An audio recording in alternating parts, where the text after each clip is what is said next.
Let me teach you something that took me too many years to understand. Averaging down is one of the fastest ways to go broke. Not slowly. Not elegantly. Fast. It is the kind of mistake that looks intelligent while it is killing you. It wears the clothes of confidence. It sounds like conviction.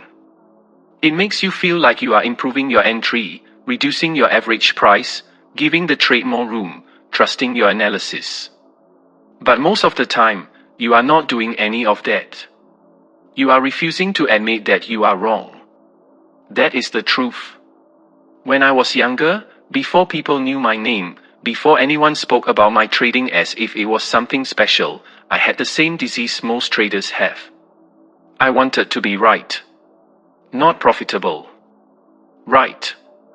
There is a difference. I would enter a trade with a clean idea. Price should move from here. The level should hold. The momentum should shift. The trade made sense before I entered. Then price would move against me. And in that moment, I had a choice. Accept the information or defend my ego. Many times, I defended my ego. I would look at the screen and say, it is still a good level. Then it would drop lower. I would say, now the entry is even better. Then it would drop again. I would say, this cannot go much further. And that sentence, students, is the sound of a trader preparing his own funeral. Because the market can always go further. Always. Further than your logic. Further than your pain tolerance. Further than your account can survive. And when you average down, you are not controlling the trade. You are asking the market to forgive you. The market does not forgive. It only moves. Think about how foolish this behavior is. You enter a trade. The trade goes against you. The market is telling you your timing is wrong. Your read may be wrong. Your location may be wrong. The momentum is not with you. And your answer is, let me put more money into the position. What kind of logic is that? If you open a shop and the first product was failing, would you immediately buy 3 times more of the same product before understanding why it failed? If you were walking in the wrong direction, would you start running? No. But traders do this every day. They are wrong slowly, then they add size and become wrong violently. That is averaging down. It turns a small mistake into a serious problem. And the reason it is so dangerous is because sometimes it works. That is the poison. Sometimes you average down, price comes back, and you escape. You feel smart. You feel safe. You feel like you handled the trade well. But you did not handle anything. You train your brain to survive bad behavior. That is worse than losing. A clean loss teaches respect. A lucky recovery teaches arrogance. And arrogance always collects payment later. I have seen traders average down 1 time and survive. 2 times and survive. 5 times and survive. 10 times and survive. Then the 11th time comes. The trade does not come back. The market does not bounce. The level does not hold. The account cannot breathe. And the trader who thought he was smart discovers that he was only lucky. That one trade wipes out the week. Then the month. Then the account. Then his confidence. Then his sleep. Then his ability to trust himself. This is why I say averaging down is not just a risk management mistake. It is a psychological disease. It means you cannot accept a loss. It means you are attached to being right. It means you believe pain should be solved by more risk. That is not trading. That is gambling. A professional trader does not add because he is losing. He adds because the market is proving him right. That sentence changed everything for me. Add only when the market proves you right. Not when you hope. Not when you are scared. Not when you are trying to recover. Not when your ego says, this has to come back. Only when the trade is working. Only when the structure confirms. Only when price moves in your favor, breaks the level, reclaims the moving average, holds the trend line, confirms momentum, or whatever your actual system requires. Your system may be different from mine. That does not matter. The principle is the same. You do not increase risk while the market is rejecting your idea. You increase only after the market supports your idea. That is the difference between building a position and digging a grave. When I began to understand this, my trading became calmer. I stopped trying to enter with my full size immediately. I stopped needing to be perfect on the first entry. I began to treat the first position like a scout. Small. Controlled. Respectful. If you trade futures with a small account, maybe that means 1 micro. Not because 1 micro is exciting. It is not exciting. That is the point. 1 micro allows you to think. It allows you to breathe. It allows you to watch the market without feeling like your heart is being pulled out of your chest. Most traders do the opposite. They enter too big first. Then the trade moves against them. Now they panic. Then they add more.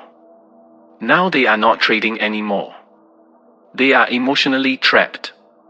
A small first position is not weakness. It is intelligence. You are saying, I have an idea, but I will not marry it until the market confirms it. That is professional. The amateur says, I know I am right, and enters too big. The professional says, show me, and starts small. If the market confirms, he can add. If the market rejects, he exits. No drama. No ego. No begging. No praying. This is how you stay alive. Let me give you the clean version. You see your setup. You enter small. The market moves against you. You do not add. You ask one question, is my trade still valid? If the answer is no, you exit. If the answer is yes, you may hold according to the original plan, but you still do not add while the position is losing. Why? Because adding to a loser means you are increasing exposure while the trade has not proven itself. You are paying more for uncertainty.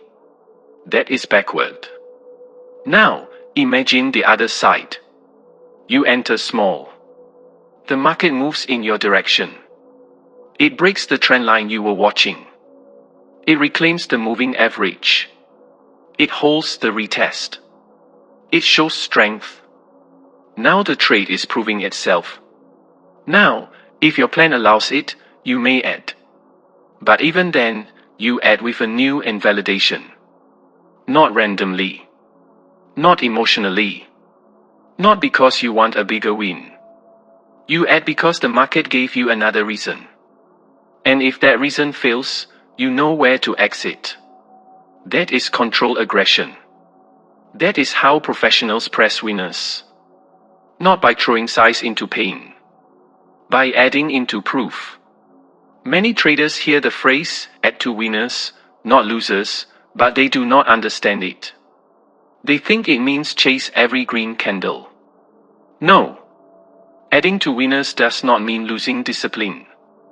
It means the position earns more risk. The trade must deserve the add.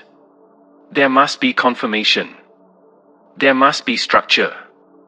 There must be a place where you are clearly wrong. Without that, you are not adding like a professional.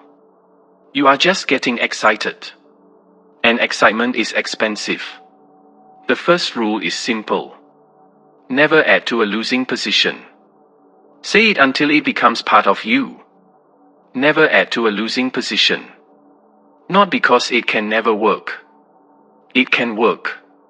That is why it is dangerous. It works just enough to make fools believe in it. But one day it will not work, and that day will take everything. The second rule is this. If you are wrong, exit and reset. There is no shame in exiting. There is no shame in saying, my read failed. There is no shame in taking a small loss. The shame is turning a small loss into a disaster because your ego could not accept reality. A loss is not an attack on you. A loss is not proof you are stupid. A loss is not your identity. A loss means the strategy did not work this time. That is all. Detach yourself from it. Do not say, I failed. Say, this trade failed. Do not say, I'm wrong forever. Say, this setup did not confirm. That small mental shift matters. Because when you attach your identity to a trade, you will defend it like your life depends on it. When you see the trade as business, you can close it. And trading must be business. Cold business. You risk a defined amount. You accept the result. You move on. No emotional funeral for every stop loss. No revenge. No doubling down. No turning one bad trade into a full-day disaster. This is where most traders fail. They are not ruined by the first loss. They are ruined by what they do after the first loss. The first loss is normal. The second emotional decision is the problem. A trade goes against them by $100. That is acceptable. Then they add. Now they are down $300. Then they add again. Now they are down $700. Then they panic. Now they close at the worst place. Then the market bounces without them. Now they are angry. Then they revenge trade. Now the day is destroyed. All because they could not accept the first small loss. Do you see it? The small loss was not the enemy. The refusal to accept it was the enemy. The stop loss was not the pain. Their ego was the pain. The market gave you a small exit. You rejected it. Then it gave you a larger lesson. This is why I tell students, take the small pain before the market gives you the big pain. Small pain is tuition. Big pain is punishment. A professional chooses tuition. An amateur waits for punishment. If you are serious, build this rule into your trading immediately. Your first entry is small. Your add is only allowed after confirmation. Your losing position is not allowed to receive more size. Your stop is respected. Your re-entry must be a new trade, not an emotional rescue mission. This matters. Exiting and re-entering later is not the same as averaging down. Averaging down says, I refuse to accept that my first idea failed. Exiting and re-entering says, the first attempt failed. I will wait for a new setup. One is ego. The other is discipline. If price comes back to the level later and gives a clean setup, you can trade it again. There is nothing wrong with that.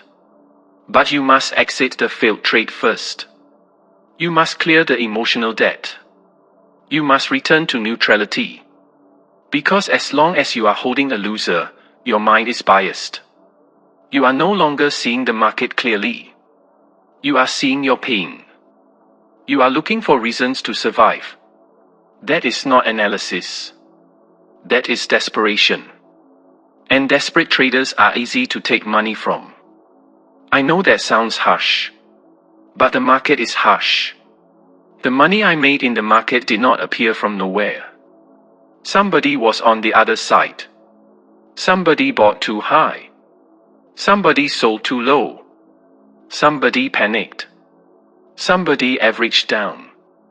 Somebody could not accept being wrong. That is the uncomfortable truth. The market transfers money from emotional traders to disciplined traders. From gamblers to operators. From people who hope to people who execute. So ask yourself honestly.